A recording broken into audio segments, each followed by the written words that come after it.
On. There you go. Who is she?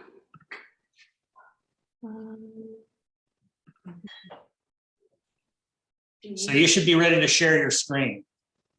Or do I have to do that? Nope. There we go. There we go. You want to see that? That's it. Okay. I have a second screen up there. Okay. So tonight I'm going to talk about some of the history and misconceptions around the corset, perhaps the most controversial garment ever. I'll specifically focus on women's fashionable silhouettes at the turn of the last century and their relation to the Gibson Girl. For those who don't know me, my name is Yesha. I grew up spending summers and a handful of autumns on Spruce Island and a couple of winters on Islesboro. Spruce is the island between Warren Island State Park and the ferry. Apart from life in Maine, I grew up in Canada much of the rest of the time. In 2015, I went to university in Scotland, where I studied backstage theater, specifically stage technology, by this meaning the moving parts of the stage, and set construction, which is a far cry from lacy 19th century dresses. And this is the kind of stuff I was doing in the UK before COVID hit. Now, I suppose I've always been interested in clothing history, but my initial dive into dress history began in the winter of 2019. I had a lot of time on my hands dealing with UK visa stuff, and I decided to sew an early 20th century blouse full of lace. I like the way they look, and I wanted one, and shops don't sell them. Progress. Ooh, hello. It's not, I mean, it's coming up on the phone. But Airplay's sending the, and the sound is going to the TV. Please mute yourself. Please mute yourself. That could be us. We good? Yeah, I think so. I think, sorry, we have a thing here. Melissa, I think that's just the audio of the computer. I think you need to turn, I mean, I'm fine with it as long as, it's just the, to turn the volume down. I don't know. Anyway, okay. So where were we? So I started diving into dress history in 2019. I started with a blouse of the early 20th century, just because I wanted one. And all right, I've got it on up here. Thomas's need to mute, please. I think you can mute them, Patrick. I did. I think I did. And then normal life took over in most of 2020.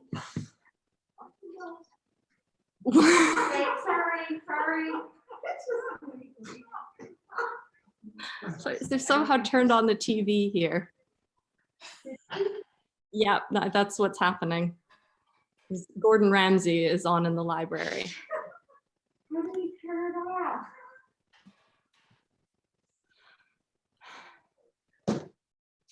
It wouldn't be a historical society program without a few encounters with technology. No, and I'm going to be honest with you, I have no idea how to fix it. I think Melissa's on. Pull the plug. Yeah.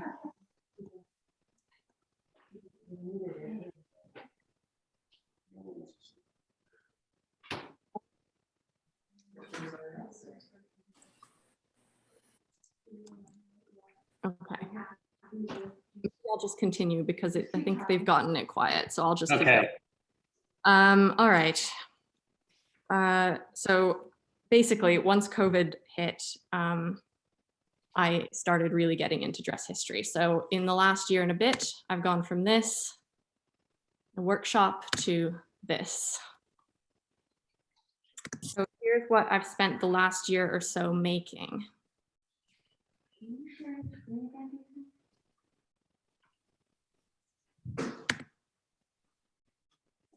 Now, there are two things that are important that I need to say before moving on any further. One is that I don't ordinarily wear historical clothing that I make in everyday life. My usual outfit is basically like a t-shirt and baggy overalls and socks and sandals. But I am, however, fascinated by the process and construction of historical clothing, as well as the social and cultural reasons for the changes in style and construction. I'm watching this Gibson Girl thing. Please mute yourselves. The second thing that I need to say is that this talk is very Western world focused and is not. We're looking at the Gibson Girl and her corset. We're talking primarily about the experiences of white middle to upper class women. I've taken as many examples from US sources as possible, but there are also many sources from Western Europe and the UK. So, Charles Dana Gibson and corsets, how does this relate to Islesboro? So in 1903, the artist and illustrator Charles Dana Gibson bought land on 700-acre island. You can see it here marked on a chart of Islesboro with a red star. Gibson was born in Boston just at the end of the Civil War in 1867 and lived until 1944. He had an interest in talent and art from a young age, and his drawings were published as illustrations of books and in various magazines, including Harper's Weekly and Life magazine, and he later became the editor of Life magazine. Charles Dana Gibson is quoted in 1907 as saying, quote, "One summer in Dark Harbor is worth a dozen summers abroad." By the time construction on his summer cottage on Acre Island began in 1903, he was already a household name for his creation of what can be called America's first national beauty standard for women, the Gibson Girl. His wife, Irene Langhorne, is credited as the inspiration for the first Gibson Girl. I heard a story earlier this summer about the driver of a boat Mrs. Gibson was on, who kept forgetting to look where he was going because she was so beautiful he couldn't look away. The Gibson Girls first appeared in the late 1890s and rose to the height of what was considered the ideal of feminine beauty, not just in America, but throughout much of the Western world. She was known for her large pompadour hairstyle, serene face, large bust, small waist, ample hips, sweeping style, and power over men, perhaps increased by Gibson's tendency to tilt the chin upwards, so it appeared that she was always looking down. The women depicted in Gibson's illustrations are often seen partaking in exercise, which was becoming more popular and socially acceptable for women at the time. This is a particularly important time in women's fashion and a catalyst for some of the big changes we see in the following few decades that lead directly to social acceptabilities for women today. While for some women, the Gibson Girl was an ideal of independence and confidence, it is important to understand that she was not seen as a suffragist. That title was associated with the other cultural image of a woman at the time, called the New Woman. The New Woman was generally viewed as highly educated, active, or sporty, particularly associated with the new craze of the bicycle. Fashion historian Cassidy Zachary said, quote, "Newly mobile women caused an incredible amount of anxiety in society at large," end quote. The New Woman was also seen as a pink-collar worker working within the limits of a male-dominated society. Her fashions reflected accordingly. But in summary, it's this trope that is inherently based on deeply misogynistic thoughts and behavior patterns that dismisses and mocks quote-unquote traditional feminine gender norms and feminine. Sorry, everybody. I think my computer just, I don't know what that was. So the New Woman was most certainly a suffragist. The New Woman, unlike the Gibson Girl, was also seen as sexually freer than was considered appropriate for unmarried women at the time. There was an especially prevalent association with homosexual relationships between women. I also want to be clear that Charles Dana Gibson did do illustrations as well as paintings outside of the Gibson Girl, and here is one depicting the New Woman. Now, this blank screen isn't a technical error. I'd just like to preface this dive into corsetry with your undivided attention. I'm going to ask you to take a moment to think about when was the last time you wore something tight-fitting that had no stretch. And when I say tight-fitting, I don't simply mean a jacket whose shoulders fit you really well or a tight t-shirt. Skinny jeans also don't really count. They almost always have some form of elastic incorporated.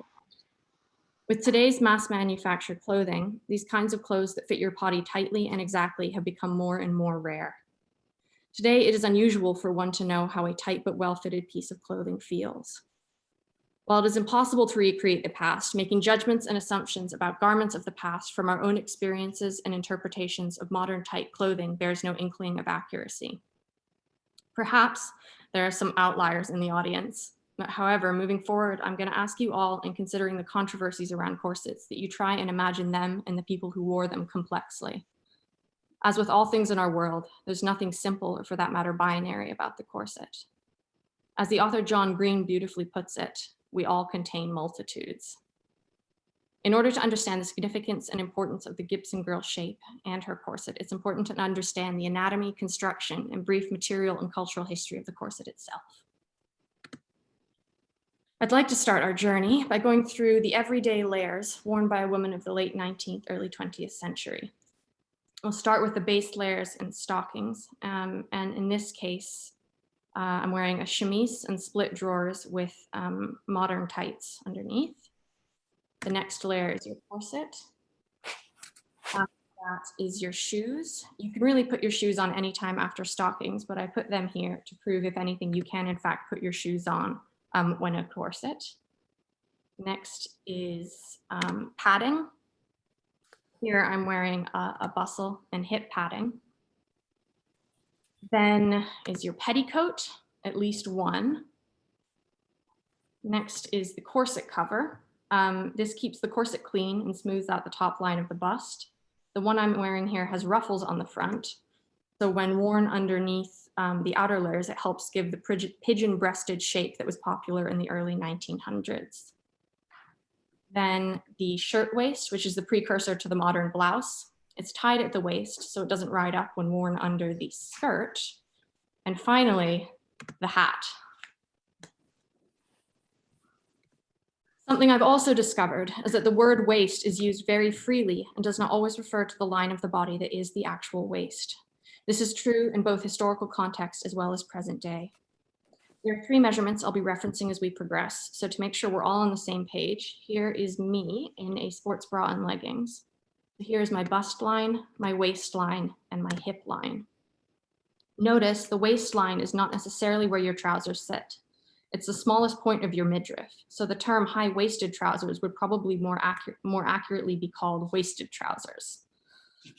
And then the hips are marked 5.5 inches below the waist in Victorian drafting books. So the function of a corset. Why wear a corset? What does a corset do? The corset is primarily a support garment.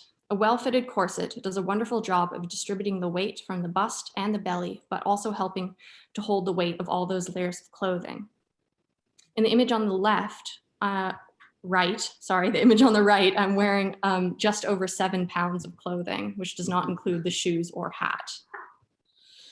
And the corset is also a form of core support. You can pair it with the belts weightlifters or movers wear.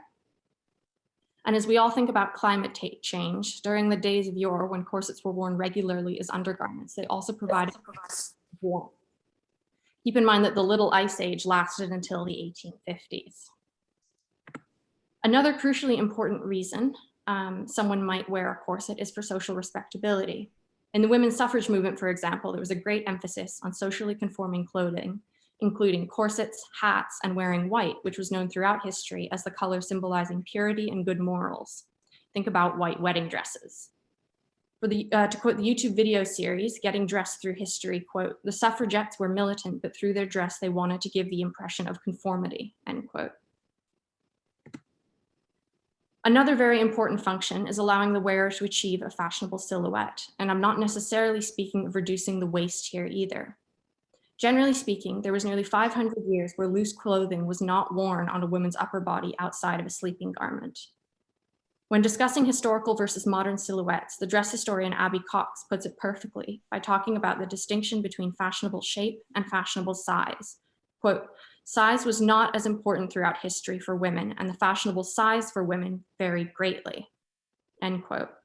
So when looking at historical clothing, it's important to see it as achieving a fashionable shape, not size. Size is so ingrained into our culture today, it's hard to see beyond that when we look at clothes. This photo illustrates perfectly that what we are seeing is not the size of someone's body, but a fabricated shape. Abby Cox said while working in costume at Colonial Williamsburg for 5 years, which included a form of corseting, that the most frequent question she was asked was, "Are you comfortable?" Her response was yes, she was comfortable and in a variety of ways. Physically, yes, but also comfortable in the fact that what you are seeing of her body is what she is choosing to let you see. She can pad and wear skirts and cover what she would perhaps in other clothing have insecurities about showing. While Charles Dana Gibson drew women in many different types of clothing, the drawings as fashion. See the corsets.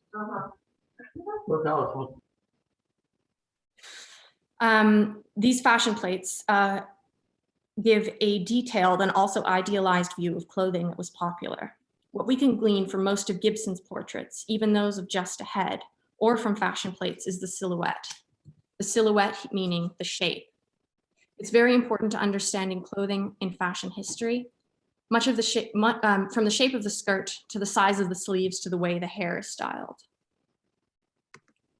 Now, when looking at dressmaking and tailoring books of the late 19th, early 20th century, going solely by waist measurement, we see that a listing on a modern fast fashion website and a sewing pattern company sizing from 1905 matches, give or take, an inch from where a medium size would be today. Now, it's important to go by the waist measurement, as historical measurements for bust and hips are unreliable because they likely would have included copious amounts of padding. The fitting of clothing like we know it today with either letter or number sizes is very, very recent. Even the use of regulated units of measurement, like the inch and centimeter, have only been in use for clothing makers for the last couple hundred of years. In the back of one of my turn of the century sewing books, they dedicate a page to a table of proportionate measurements intended for general use for tailors and dressmakers. As mentioned previously, we're going by the waist measurement, which for me is 27 inches. You'll find that my bust is in perfect proportion, whereas my hips are wildly smaller. The hips would have been padded to achieve the desired proportions, but note that my waist is not tiny or squished. Size versus shape. For reference, here's the photos of my natural waist and then the 2 corsets I'll be using throughout this talk. As you can see, they all measure 27 inches. Now, I'll go about the anatomy of the corset. It's very easy to go deep into the anatomy of corsetry, but for our purposes tonight, I'm only going to cover 3 areas: boning, lacing, and flossing. Start with boning. I'm using this term to encompass a lot that some proper corset makers or historians may prefer to separate. Here we have what is normally understood as corset boning.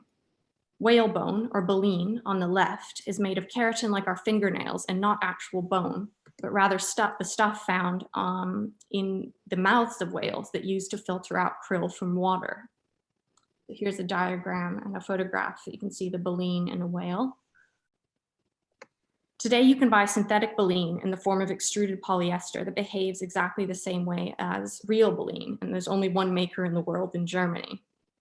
However, it is not the same as readily available plastic boning.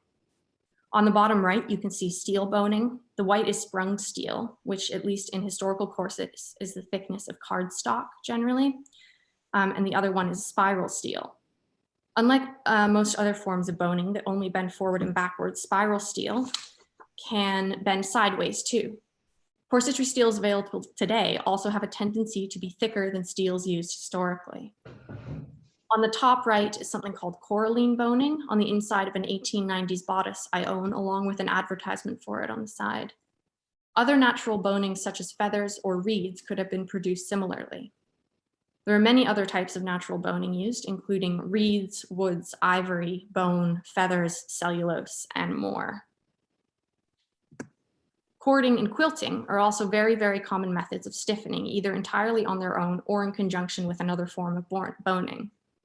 Cording could be done with many materials like a twine, or in the top left image, you can see it's a type of tightly rolled paper. On the top right is a corset with quilting. The bottom left is one that is a mix of cording and other bones, and the bottom right is a fully corded example. The author Jill Salen received criticism for her book, Corsets, Historical Patterns and Techniques, for including too many corded corsets. Her response was that it simply reflected the corsets that existed. Moving on to the eyelets and lacing, this is a great time to talk about tight lacing.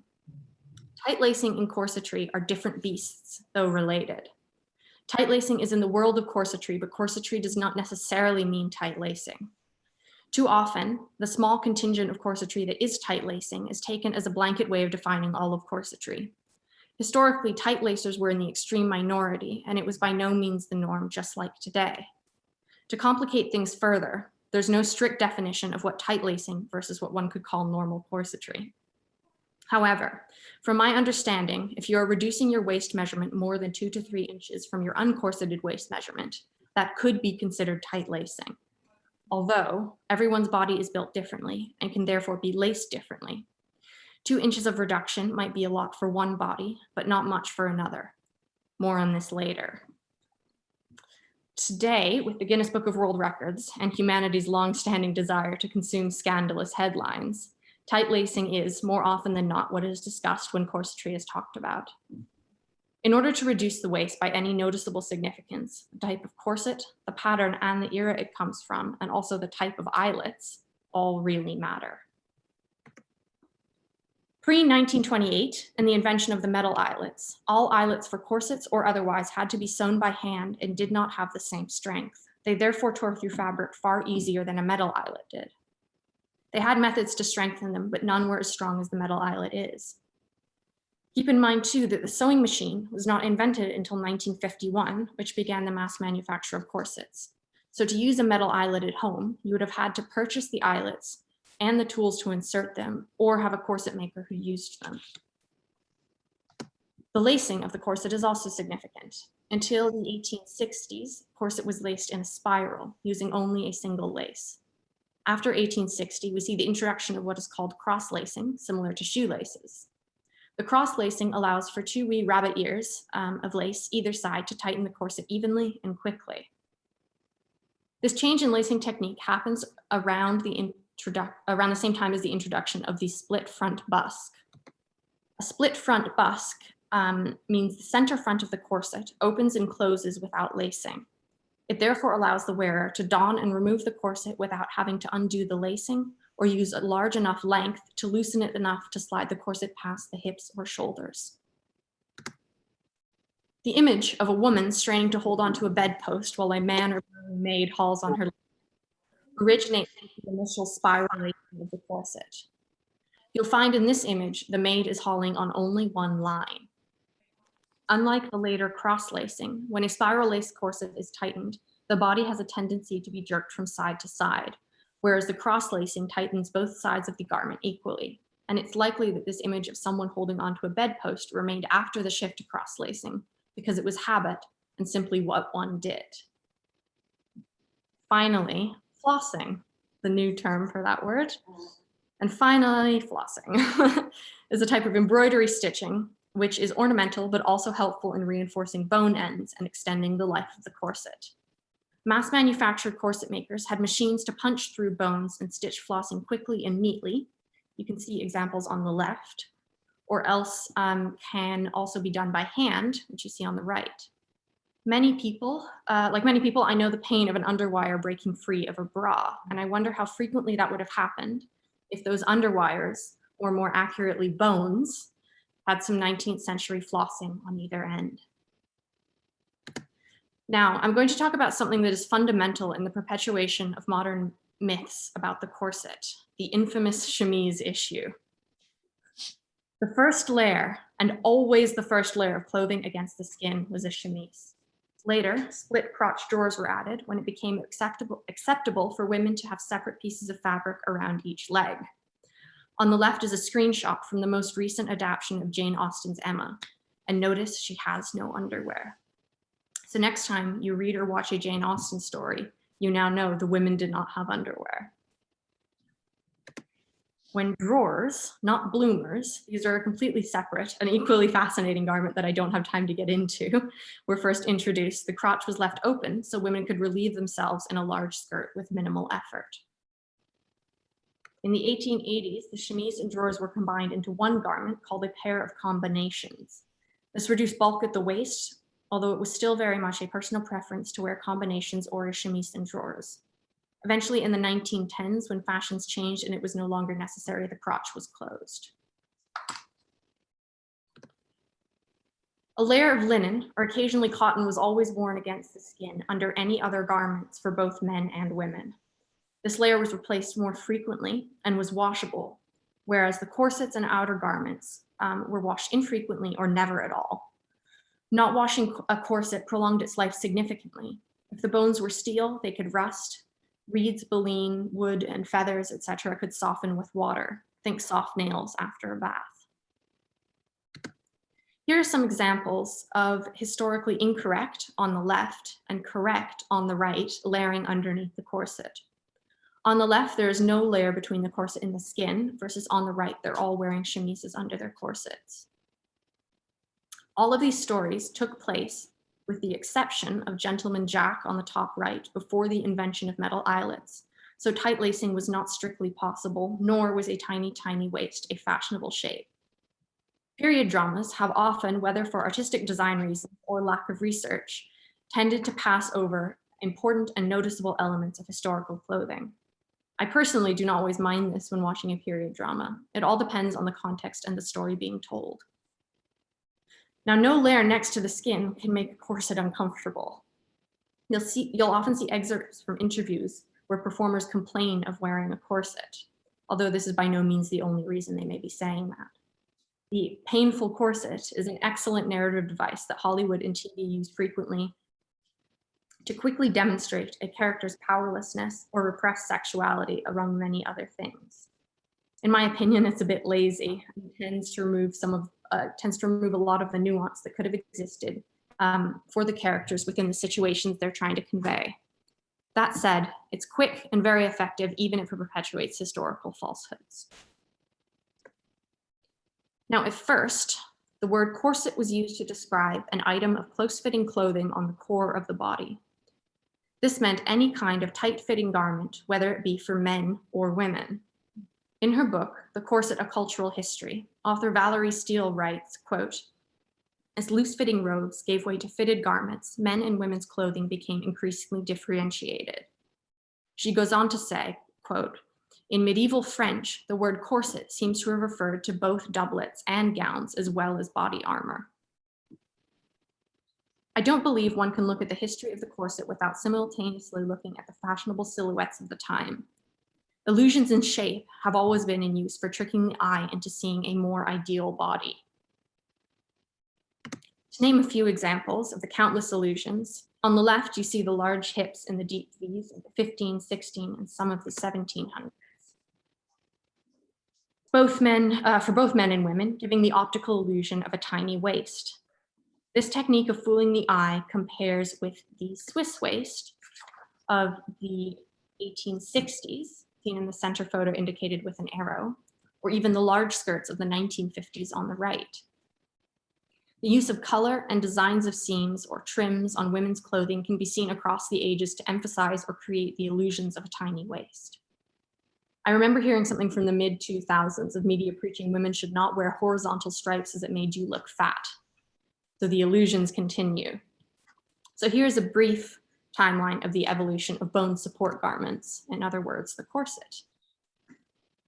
So bone support garments are generally believed to have started at the turn of the 16th century in royal courts in Europe, possibly earlier, maybe not, it's debatable. Before this, tight garments were worn on women's upper bodies known as kirtles, made from a stiffened linen. The first bone support garments were known as a pair of bodies, which eventually became, in the 17th century, a possibly more familiar garment called stays. While stays and bodies were very similar, stays evolved so that by the 18th century, they were fully boned all the way around and, given the time and place and person, either worn as an outside garment or hidden under a gown. During this time, the conical shape of the upper body was ideal. Note the cone shape all of these women's bodies take. Now, stays don't really manipulate the body. They sit around it to give it a desired shape. There's also examples of padding and wadding on the inside of some stays. They were not designed to cinch the waist, but rather give a conical shape while supporting the bust. They are also too fully boned, and as already mentioned, the eyelet's not strong enough to truly shape the body like we'd associate with a modern corset. Moving on to the 1800s to the 1820s. At the turn of the 1800s, we see the shift from stays being worn both as an under and overgarment to be worn only as an undergarment. There's also a drastic shift in the shape and construction of the stays. Gone is the conical shape of eras past, and now we see the boobs pushed up to the chin, roughly. Now, when this looks horribly uncomfortable, it's actually not, or so was my experience with the pair I made from this era. There were two main undergarments of this time, short stays seen on the left and long stays that extended down and covered the belly on the right. Now, it's this time in the 1830s through the 1860s, we begin to see what we'd associate with the modern conception of the corset, as well as the shift from terminologies of stays to corsets. The image on the left is an advert from corsets from the 30s. In the center is an example of corsets from the 40s. And on the right is a crinoline. Incidentally, the crinoline is a women's garment that caused far more deaths than corsets did by catching fire and burning the wearer alive, including many a ballerina. From all instances I have read about death by tight lacing, the only death by corset stories out there, they either had another cause at work alongside the corset that may have contributed to or caused the death, or were simply non-confirmable as soon as you start to dig. There's an incredible example of death by tight lacing from 1581, where a woman is likely poisoned so that her mother could marry her fiance, and her tight lacing was blamed. That's not to say it's impossible, just unlikely that tight lacing was the sole cause of death. Now, it's during these decades, the 1870s through the 1880s, we see the changes in the corset, that the changes in the corset seen in the center are not particularly noteworthy for our purposes tonight. What we do see, however, is the introduction of the bustle, shown on the left and the right, in a very extreme shape, which was popular at the time. The bustle as a garment goes through many changes, but remains in use into the 20th century, however, not in this. Moving on to the 1890s, I'd like to call this kind of corset on the left and the right the textbook corset. When you think of a corset and picture it in your mind, I'll bet it looks something like this. During the 1890s, we see the emergence of giant sleeves and a reduced bustle and hip pads worn over the corset to emphasize the waist. In the 1900s, the first 10 years of the 1900s is the decade of the Gibson Girl. The Gibson Girl shape is achieved almost exclusively with a corset called a straight front or S-bend corset. This singular and very specific shape was seen as fashionable during the time. Bust forwards, hips back, and a pigeon-shaped chest with essentially a monoboob. Here you can see the S shape and three-quarter profile most associated with the Gibson Girl. And we'll come back to some of this later. Moving on to the 1910s, over the last couple of decades, the corset has been getting slowly lower and lower on the bust until it eventually becomes an under the bust corset worn with a bra. During this decade, the point of support in popular fashion changed from the waist to the shoulder for the first time in nearly 500 years, with a wee blip in the early 1800s with those boobs up to the chin. We also see the first patent for what would become the modern bra. And then the 1920s is the popularization of the boyish figure. This decade, and sometimes the one previous, is credited as the time of liberation from the corset. Now, this is not strictly speaking true. Unless you had a figure with no curves, you may very well have chosen to wear a girdle, not just to hold your stockings up, but also to even out the hip and belly line. Some of the bras of this time could be what we class today as a chest binder. The center image shows one I made. It's called a chest improver. Incidentally, the same name given to bust padding designed to elevate and enlarge the bust of a couple decades earlier. The image on the right is an advert from the 1920s that in part reads, "It was designed to, quote, encourage reducing and give the graceful restricted figure with fashionable freedom." Here's an example of how the chest is not necessarily free during this time. I'd like to introduce you to a blouse I made from a pattern demonstrated with the drawing on the right. I thought, yes, that looks great. Although once finished, it didn't look like the drawing or how I wanted it to, even though it was in my size. So what was missing? The right bra for the right time. On the left is the 1920s chest improver shown in the previous slide, and on the right is my modern everyday bra. The pattern for the 1920s chest improver is drafted using my measurements, so it is accurate to my size. I thought it was interesting to compare the 1920s chest improver with a modern chest binder to see that there is very little difference in the silhouette.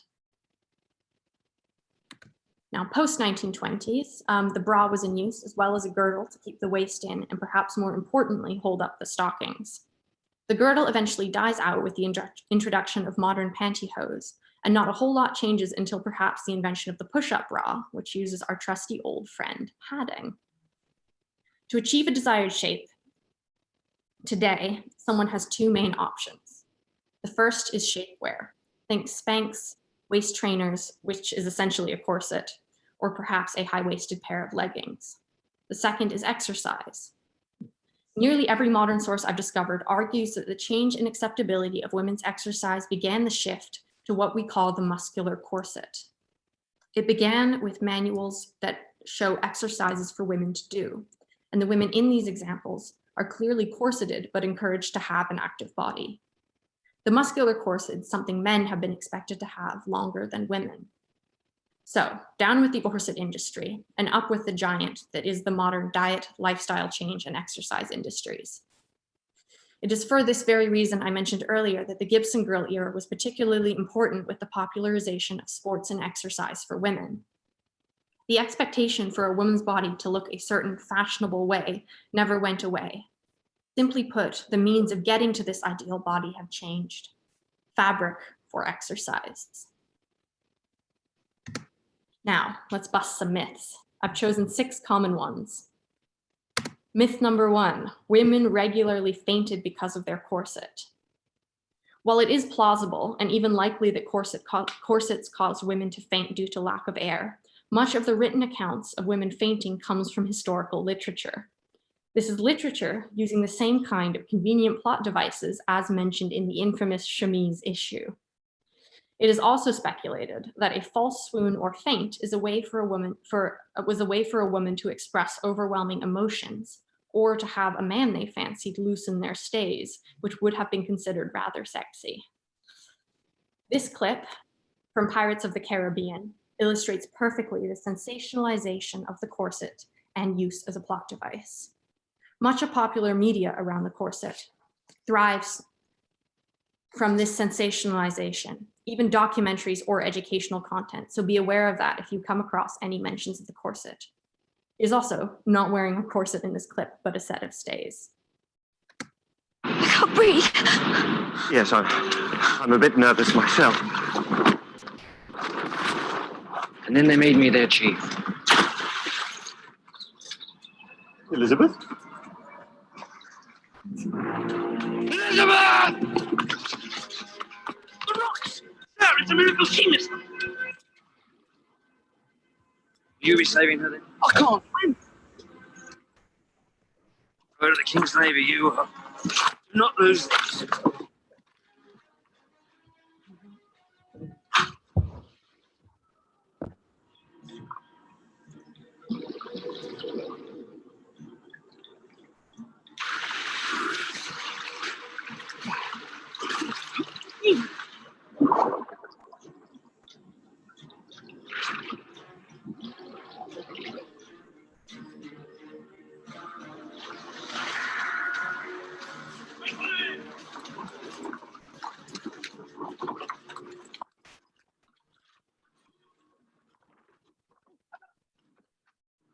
Not breathing!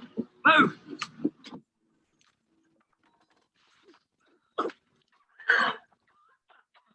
Never would have thought of that. Clearly, you've never been to Singapore.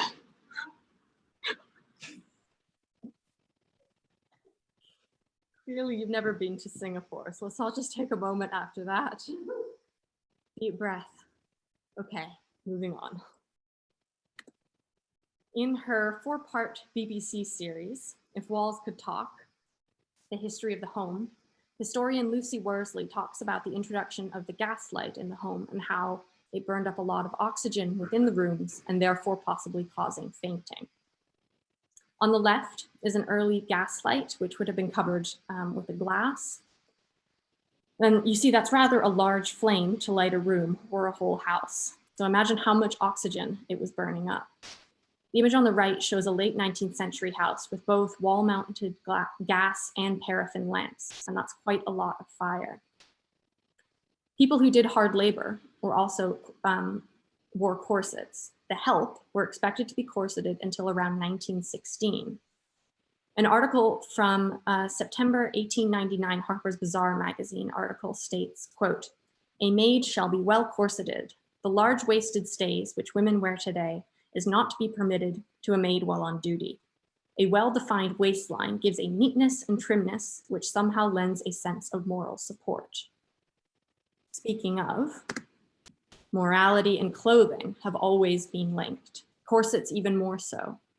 With much of people's opinions or understanding on the subject of corsetry, there are constant contradictions. In conversations with people, I'll often hear, "They must have made their waist so small," but people's bodies were different sizes back then, in the same conversation from the same person. The lacing of a corset was perceived in a similar way, where there's no way to win. With much of people, you would be considered to have bad morals if you did not wear a corset or did not lace enough, but also considered to be vain and have bad morals if you laced too tightly. Not lacing tight enough and lacing too tightly, both being completely ambiguous terms, can be generalized on the slippery slope to a fallen woman. Prostitution and fallen women go hand in hand. The examples you see here are images of prostitutes of the past. Conveniently, the black and white images shows tighter lacing, and the color images shows looser lacing. Myth number 2.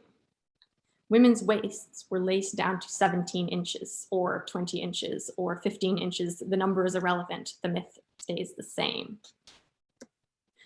In their collection of 18th century stays in colonial Williamsburg, the smallest measures 24 inches and the largest is over 30. And these are measurements with no lacing gap. This is a lacing gap of 2 to 3 inches seen in patterns and illustrations of corsets. When saying a corset measures X amount, it does not normally include the lacing gap. So a 20-inch corset is a minimum of a 22-inch waist. There's a lot of evidence, both in writing and in existing garments of the time, that an average small waist measured 24 inches, the same as today.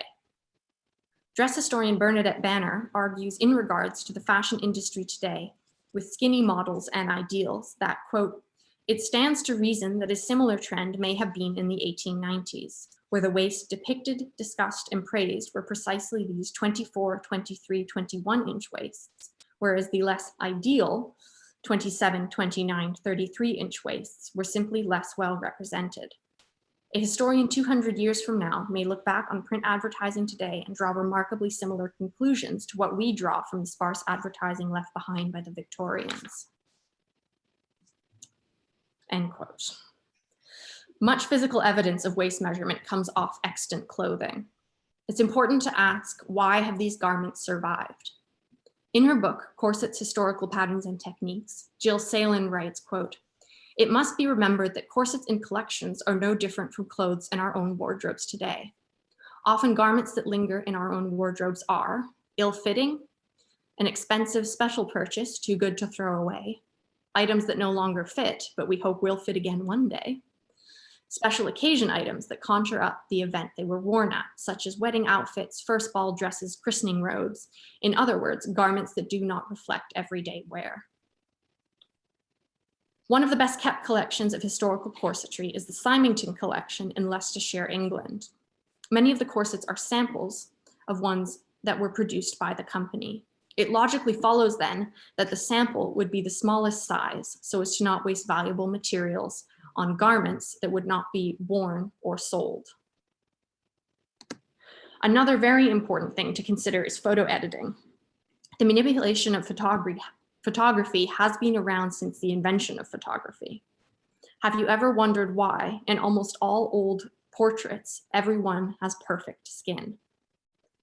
Photography manuals of the early 20th century show us that editing on all parts of the body was done as regular practice, including the waist. The edits could be something very subtle to something much more severe. Myth number 3, women had ribs surgically removed to achieve a smaller waist. The only evidence of this myth is hearsay in newspapers and magazine articles where a journalist or interviewee says something along the lines of, they heard someone say that a lady had her ribs surgically removed. The husband of contemporary tight-lacer Kathy Young, pictured on the left, is quoted as saying in response to this question of if she had ribs removed, quote, "It's not necessary." And this is very true. The less muscle around your core, the squishier you are. The squishier you are, the more you can lace down. Two people with the exact same measurements may lace very differently if one of them has more core muscle than the other. The island's favorite, Isabel Olsen, and I compared this. Our waist measurements are within an inch of each other. She is able to lace down close to 5 inches where I am only able to lace down 2. Isabel has, in her own words, no core strength, whereas I do. And the dress historian Abby Cox talks about the length of one's torso having an effect on how much someone can lace. For example, somebody with a longer torso might have more room between their ribs and hips than somebody with a shorter torso. Also, it would have been unbelievably unsafe to go under the knife for a small change to one's waist measurement. Surgery was horribly dangerous in the 19th and 20th century, with infection being the most common way to die. At the Boston City Hospital in 1941, they had an 82% fatality rate for just staph infections. To put 19th century surgery in context, the students of one famous Scottish surgeon wrote a poem of the surgeon's liberal use of the new invention, antiseptic, here in spray form. The spray, the antiseptic spray. AO would shower it morning, night, and day for every sort of scratch where others would attach a sticking plaster patch. He gave the spray. Myth number 4. Corsets permanently change the shape of your body and deformed your organs. Your skeletal structure cannot be changed with corsetry after a certain age in childhood. Therefore, if one were to start wearing a corset in late adolescence, the body will always return to its natural form when the corset is removed. Children's clothing was not seen as a separate thing for quite a while. Kids were simply put into clothing that was smaller versions of adult clothing, and this included corsets, as seen on the left. There was also a very common practice known as swaddling, which meant binding a baby or small child either in a blanket or a small set of stays or corset when older, to supposedly make them grow up straight and strong. Medically, this was believed to be essential. A very late example of this is shown on the right, stiffened only with cording. Now, in terms of the health effects of a corset, I simply do not have time to cover all the supposed ills or benefits that a corset can create. There's a publication from 1874 that lists 97, quote, diseases produced by stays and corsets according to the testimony of eminent medical men, end quote. These include apoplexy, asthma, consumption, cough, diseases of the kidney, displacement of the bones of the chest, disturbance of the circulation, dropsy of the belly, epilepsy, fainting, hemorrhoids, hernia of the bladder, hunchback, hysteria, inability to suckle, inflammation of the liver, loss of appetite, melancholy, miscarriages, pains in the stomach, premature labor, untimely cancer, sterility, swollen feet, ugly children, unhealthy children, want of energy, and weakening of the thorax. So I'm just going to cover the very basics. In her research for the Corset: A Cultural History, the author Valerie Steele collaborated with a cardiologist. They worked together to investigate corset-induced diseases. In their research, they concluded that the main medical finding was a reduced lung capacity in someone who was tight-laced their corset. And I emphasize tight-laced, not simply wearing a corset. Breathing in that form changes to a breathing higher in the chest compared with a pregnant or heavily obese person. Steele writes, quote, reduced lung capacity and abnormal breathing patterns could have aggravated other respiratory conditions such as consumption, which were common in the past, end quote. It is also argued by some doctors that the corset caused tuberculosis, apparently disregarding that men also contracted the disease. Hard labor, malnutrition, and other diseases such as rickets or polio were prevalent causes of body deformities that could have been blamed on corsets. If a corset is worn every day, all day, for years, it is not possible to stop wearing one without discomfort to the back and stomach muscles. In a similar way that a weightlifter may wear a tight belt around their belly, the corset can act in place of lumbar and core muscles. It cannot, on its own, cause muscle atrophy. Dress historian Bernadette Banner found that in wearing an 1890s corset and doing exercises prescribed in a turn-of-the-century manual, that her corset actually gave her muscles a fair amount of resistance, which in turn made her muscles sore after exercise. Myth number 5. Corsets were horribly uncomfortable and they had no mobility. Now, uncomfortable corsets do exist. However, a well-fitted corset, a well-fitted, correctly made corset should never cause discomfort. The same way a well-fitted bra is supposed to be comfortable. Modern fast fashion corsets have a tendency to be uncomfortable.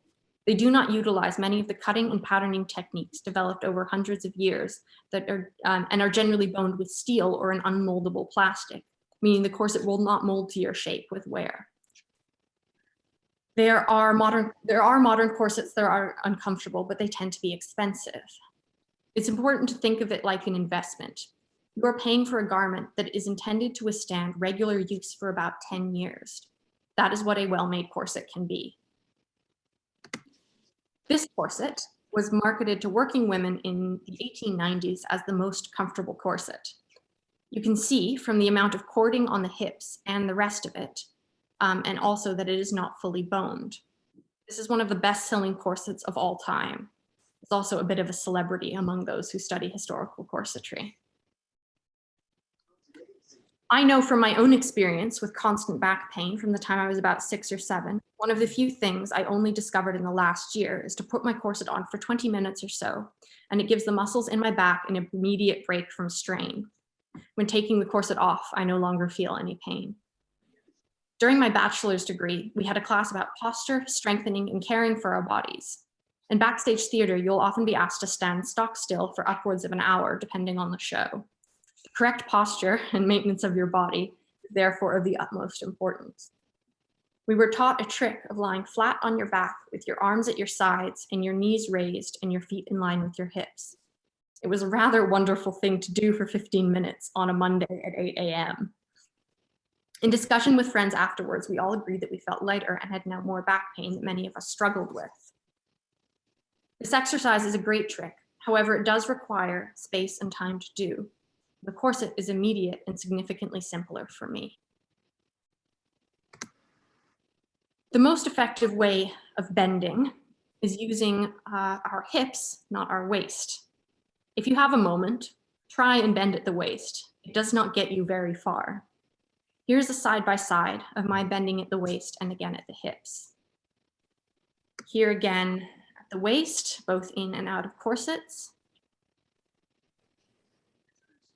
And again at the hips. While I am quite flexible, my mobility is not hampered by this corset. Some movements may have to be adapted in a corset, but it does not prevent me from doing anything physical. To see how little restricts you physically, I remember. I just got some things that I know. I'm watching a program at the Historical Society. It's about corsets.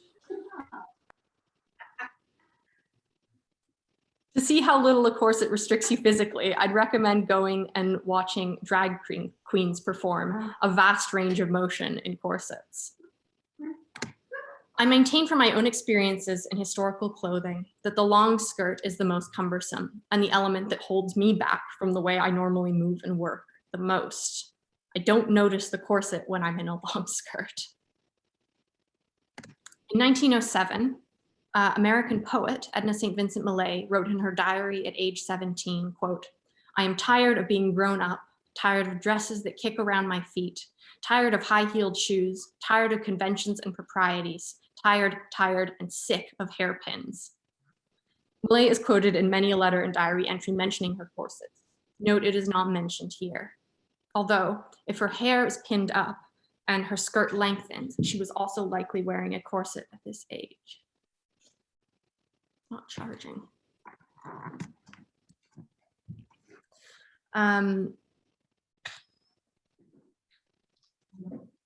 Myth number 6, only women wore corsets. Now men also wore corsets.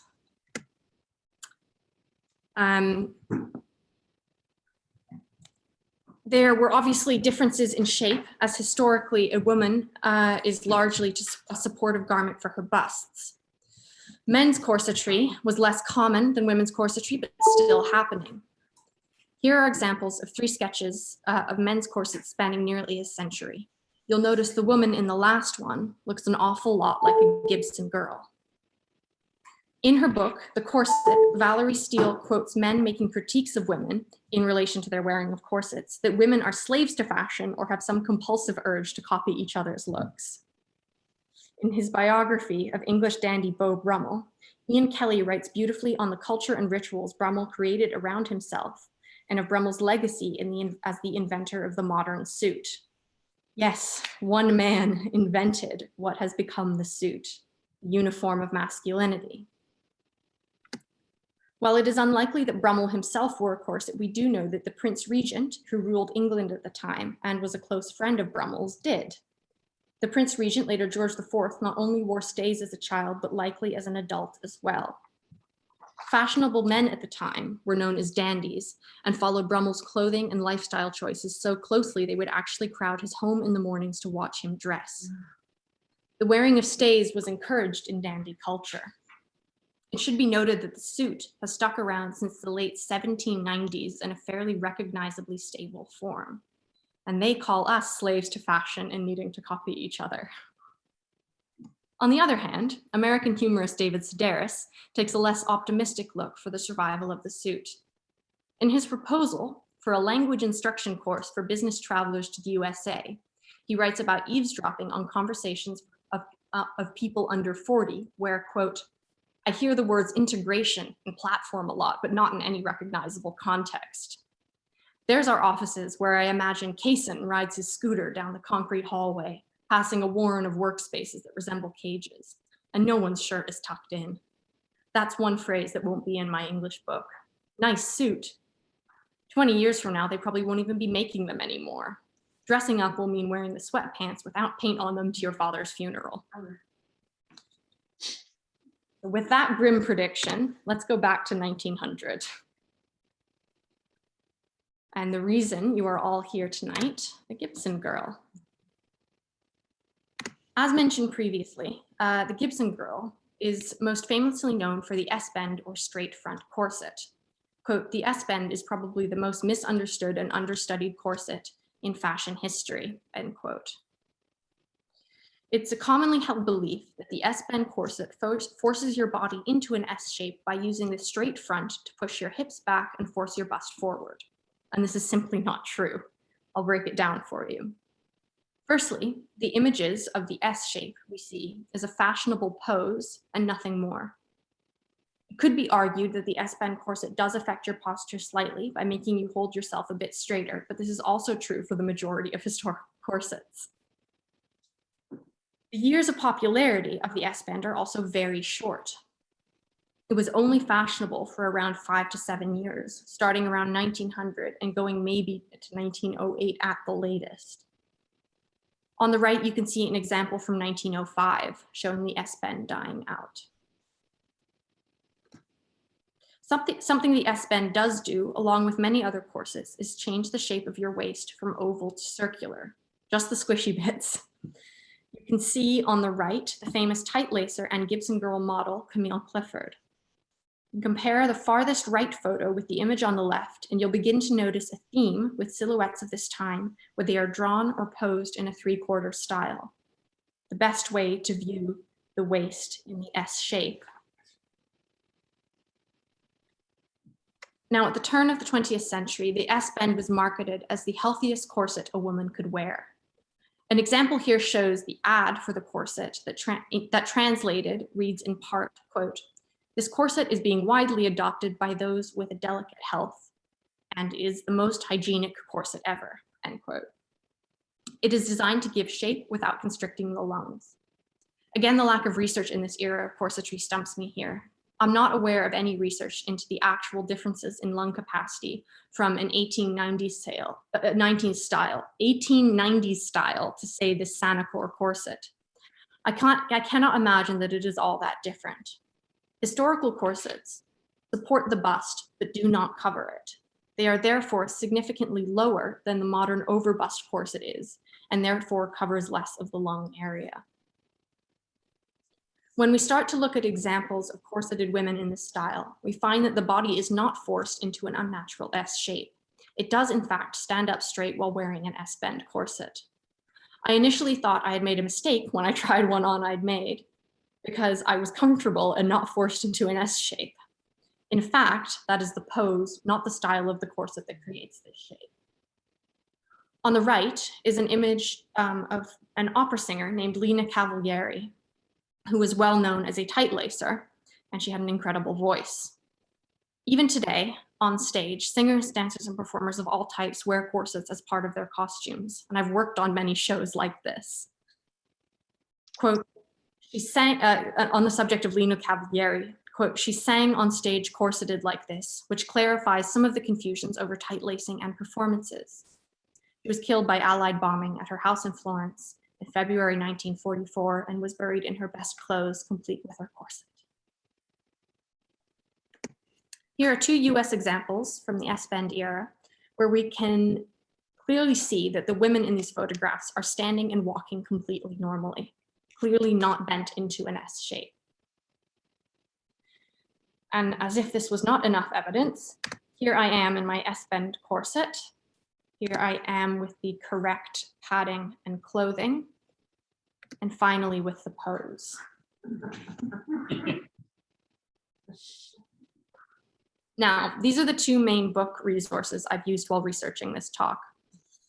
In her page titled "The S-Bend in Context," posted to Foundations Revealed, a website and resources that costumers and corset makers can get membership to, Marion McNeely writes, quote, "Valerie Steele, in her book The Corset, declares that a straight front corset when laced even moderately tightly pushes the abdomen back and through the breast forwards and arch the back. This certainly appears to be the case in fashion illustrations, ...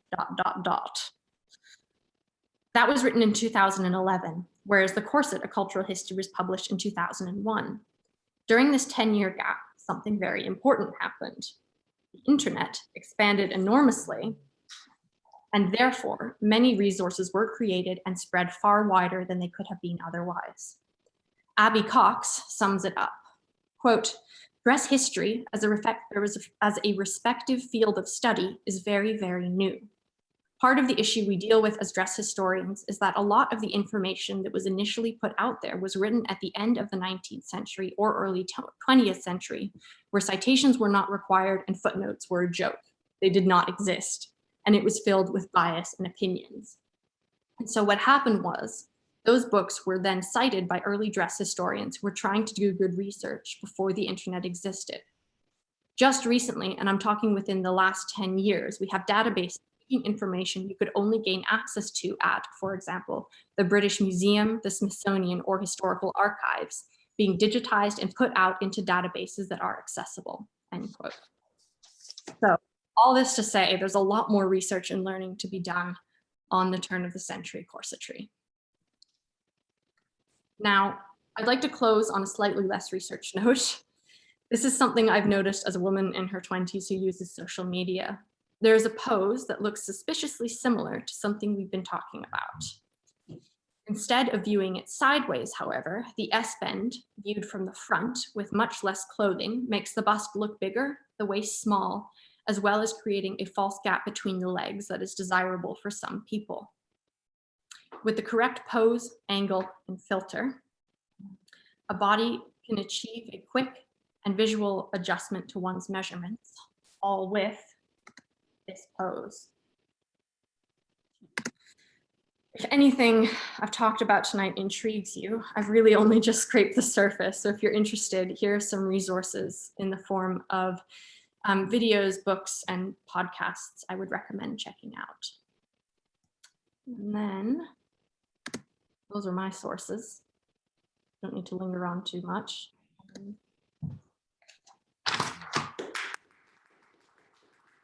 Bravo, Yesha. That was terrific. I am going to, why don't you go, let's see, we'll go back to unshare your screen, and then we'll go back to a gallery view. And if anybody has questions, we can unmute everybody, or you can unmute yourself. And there is a chat function at the bottom of the screen, or you can raise your hand and I will try and spot you. And we can take a few questions before we're done here tonight. That was really interesting stuff. I could talk about it all day, so. Any questions for Yesha? I am not seeing any. Gail Jackson, yes. Yes. Hi, Patrick. I was fascinated by your talk, and I give you enormous credit for your scholarly work. Before you showed those books at the end on the corset, I thought, surely this is going to lead to a book for you. But I wanted to share that in a recent visit to Barcelona, I went to design museum that had quite an extensive display of the evolution of women's dress styles, including a good deal of detail and examples of the period with corsets. Are you familiar with that? And if you aren't, I encourage you to look into it as an entertaining source for you.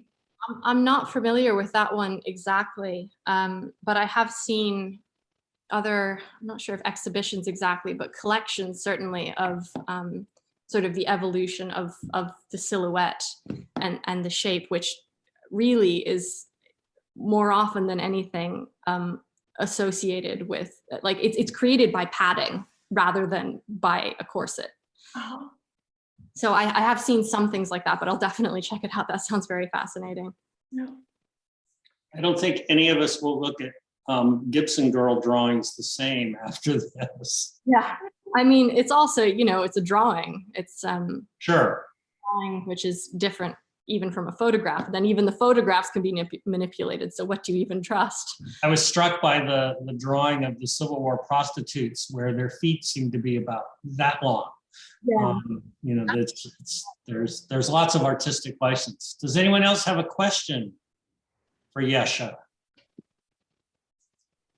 Yes, I just wanted to thank you. That was very interesting. Thank you very much. Thanks. Thanks for joining us tonight.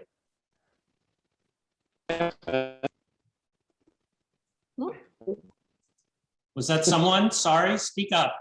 I'm under nephew.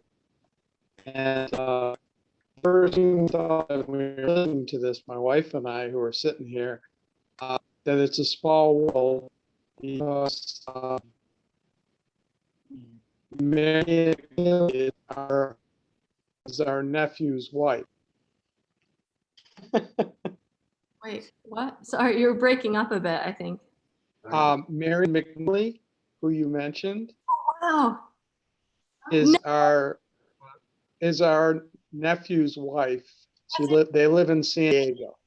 I mean, I don't know her. I've just read her her articles posted to Foundations Revealed, which is just an incredible resource. And like that article in particular is one of the better resources out there in sort of modern research into this particular style of corset. So that's very cool. Yeah, he's been doing it for dozens of years, so it's old. Small world. The island universe once again comes through. It's the smallest microcosm known to humanity. I think that does it for tonight. Thank you all for joining us. Thanks again, Yesha. That was really fascinating. The next Historical Society event is a walking tour of Dark Harbor Village that will be happening this Saturday at 9 a.m. And if you would like to come learn a little bit more about the village of Dark Harbor, I'll be there. Otherwise, thank you all for coming, and I really appreciate it. And thanks again to Yesha for a fabulous presentation. Good night, everybody.